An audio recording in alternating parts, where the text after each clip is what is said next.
د انسانیت مقصد د ګردو یو دی چې هغه راحت او لذت دی، او بیا وروسته اختلاف دی چې دا راحت او لذت په څه شي حاصلېږي. ځینې خلک مال او دولت چې په دې سره حاصلېږي، ځینې خلک په صنعت او په تجارت سره، ځینې خلک په وزارت سره.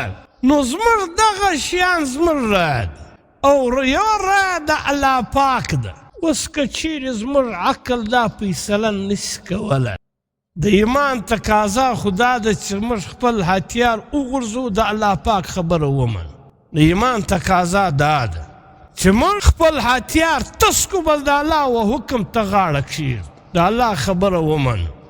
او که یو سړی تجربه کوي چې زه تجربه کوم، مشاهده کوم، الله پاک فرمایي کم چا چې نیک عمل وکړي هغه که نر او که ښځه یې، الله پاک فرمایي چې زه په دنیا کې پاکیزه زندگی ورکوم، او د مرګ بعد په آخرت کې د دغه نیک عمل بدله د جنت په شکل کې ورکوم. پر دې آیات علماء کرام تفسیره کوي چې د تمامو انسانانو مقصد یو دی، هغه که کافر دی، که مسلمان، که یهودی دی، که عیسائی دی، که سیک دی، د دې تمامو انسانانو مقصد یو دی، او هغه مقصد دی راحت او لذت. هر انسان که مسلمان دی که کافر، هغه دا غواړي چې ماته راحت حاصل سي او ماته لذت حاصل سي. د راحت په مقابله کې تکلیف هیڅوک نه غواړي، نه مسلمان غواړي، نه کافر غواړي، نه یهودي غواړي، نه عیسائی غواړي. په خپله زندگی کې چې مصیبت او تکلیف ودته حاصل دا څوک غواړي. دویم د لذت په مقابله کې کړواهټ، تریخوالی. یو سړی هم په خپله زندگی کې تریخوالی نه غواړي. د تمامو انسانانو مقصد یو شی دی، یو مقصد دی چې هغه د راحت او لذت. مصیبت هیڅوک نه غواړي، کړواهټ هیڅوک نه غواړي. په دې کې بیا اختلاف دی چې د راحت او د لذت د حاصلولو دپاره چې کومه ذریعه، کومه لاره موږ ته لا شو، په دې کې خلک اختلاف کوي. ځینې خلک د دغه راحت او د لذت د حاصلولو دپاره مال او دولت جمع کوي، چې مال لما سره را سره، دولت را سره، زما سره ډېر لوی جایداد را سره، نو به په دې کې ماته راحت او لذت حاصلېږي.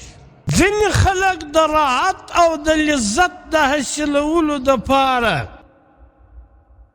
تجارت او صنعت، چې زما ښه کاروباري، له جاپان سره مې کاروباري، له چاینا سره زما کاروباري، نو په دې کې و ماته راحت او لذت بیا حاصلېږي.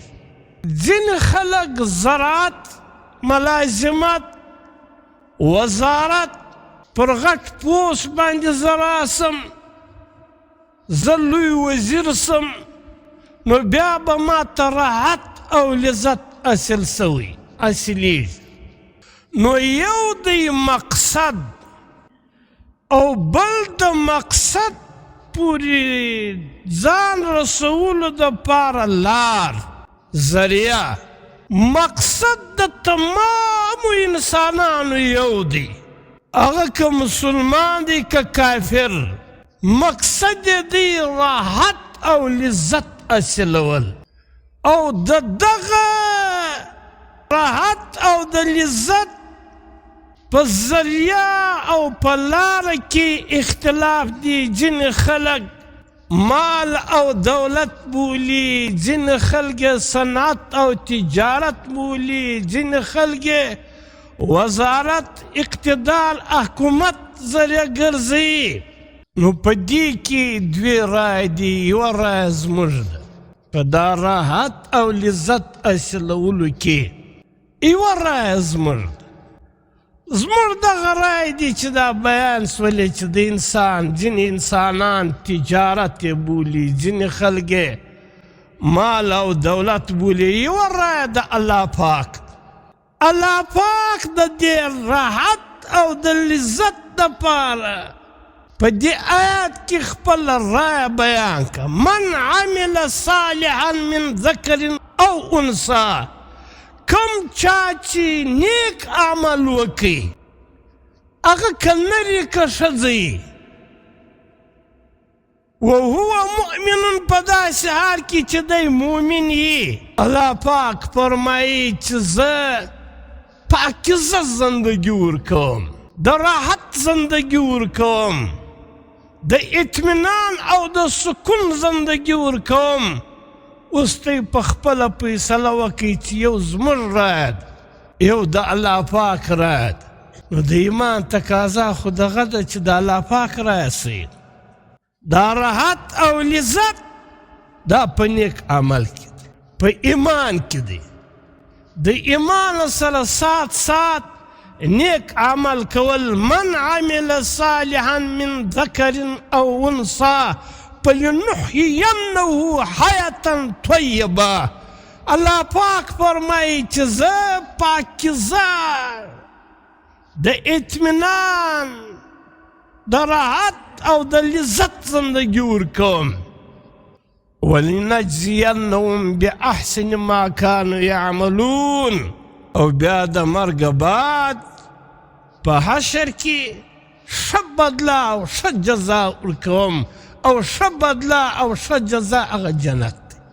نو د انسانیت مقصد د ګردو یو دی چې هغه راحت او لذت دی.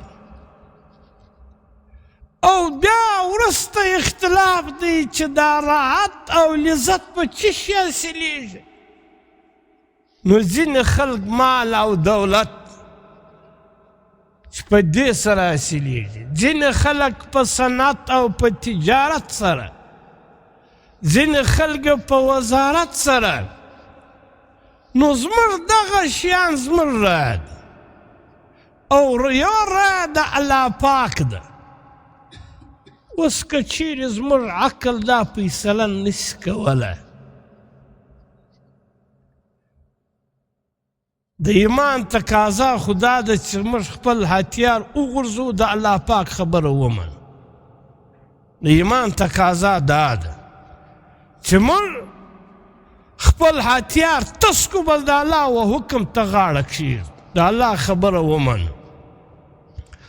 او که یو سړی تجربه کوي چې زه تجربه کوم، مشاهده کوم چې آیا د دې انسانانو رایه صحیح ده چې راحت او لذت په مال او په دولت کې دی، او که په نیک عمل کې دی. که یو سړی تجربه کوي، په مشاهده یې ویني، نو دا سړی دی یو 3 ورځې له یو ښه مالدار سره هم وخت تېر، او بیا دې دغه سړی یو 3 ورځې په تبلیغ کې هم ولاړ شي، دغه د نیکو اعمالو ماحول دې خپل کړي.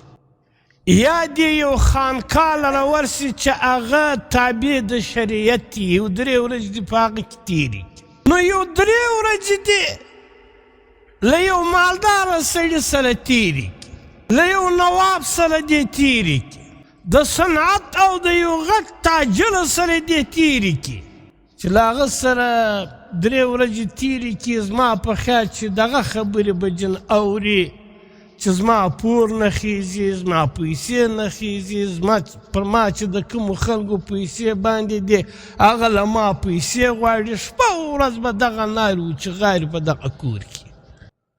لیکن که یو سړی په تبلیغ کې یو 3 ورځې ولاړ سي، یو خانقاه لره ورسي، له یو شیخ، له یو بزرګ، له یو درویش سره یو 3 ورځې تېرې کړي، زما په خیال چې اطمینان، سکون، راحت، لذت هغه به په دا تبلیغ او په دغه دین او د نیکو اعمالو چې کوم ماحول دی په دا کې به وي، او دغه د مالدارۍ، د مال او د دولت او د تجارت په دا کې به راحت او لذت نه وي، بې اطمیناني او بې سکوني به وي. نو د الله پاک رایه صحیح ده، من عمل صالحا من ذکر او انثى، کم چا چې نیک عمل وکړي هغه که نر وي او که ښځه وي، وهو مؤمن، په داسې حال کې چې دی مؤمن وي، فلنحینه حیاة طیبه، الله پاک فرمایي چې زه د راحت، د لذت، د اطمینان او د سکون زندگی ورکوم.